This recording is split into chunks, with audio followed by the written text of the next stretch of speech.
अहंकार का परित्याग कीजिए। अहंकार का नाश करने में मनुष्य को सर्वप्रथम तत्पर होना चाहिए, क्योंकि यही सारे अनर्थों का मूल है। ध्वंस, दुख और विनाश के ही परिणाम इससे प्राप्त होते हैं। रावण की शक्ति का कुछ ठिकाना न था। कंस का बल और पराक्रम जगत विख्यात है। दुर्योधन, शिशुपाल, नेपोलियन, हिटलर आदि की शक्तियों के आगे संसार कांपता था, किंतु उनका अहंकार ही उन्हें खा गया। मनुष्य को पतन की ओर ले जाने में अहंकार का ही हाथ रहता है। श्रेय के साधक को इससे दूर ही रहना चाहिए। भगवान सबसे पहले अभिमान ही नष्ट करते हैं। अहंकारी व्यक्ति को कभी उनका प्रकाश नहीं मिल सकता। अहंकार एक प्रकार की संग्रह वृत्ति है। अहम के योग से मनुष्य जगत की प्रत्येक वस्तु पर एकाधिकार चाहता है। उसका लाभ वह अकेले ही उठाना चाहता है।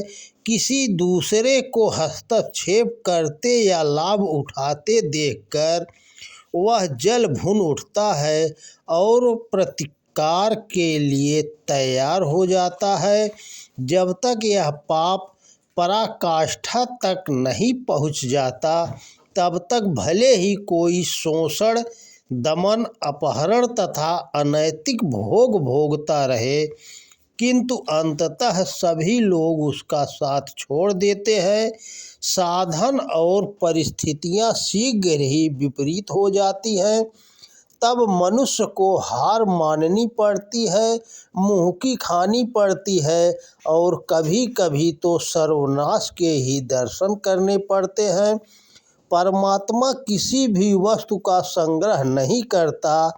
वह लोक हितार्थ अपने दान अनुदान विस्तृण करता रहता है। इसी में उसे आनंद मिलता है। मनुष्य की महानता भी इसी में है कि अपनी संपूर्ण शक्तियों को दान रूप में विस्तृण करता रहे। इसी से उसे सच्चा आनंद प्राप्त हो सकता है। किंतु जब तक दान वृत्ति संकीर्ण होकर केवल अपने भोग तक ही सीमित हो जाती है, तो उसे अनेक बाधाओं का सामना करना पड़ता है। इन बाधाओं को नष्ट करने में उसे शक्ति का प्रयोग करना पड़ता है। जहाँ तक संचय परोपकार के लिए किया जाता है, वहाँ तक अहम भावना उचित है, पर उसे परपीड़न से रहित होना चाहिए। शुद्ध भाव से वस्तुओं का संग्रह और उन्हें लोक कल्याण के लिए दान कर देने में कोई हानि नहीं, वरन इससे आत्मा विकसित होती है। पर यहाँ भी सांसारिक यश की कामना का विग्रह उत्पन्न हो सकता है।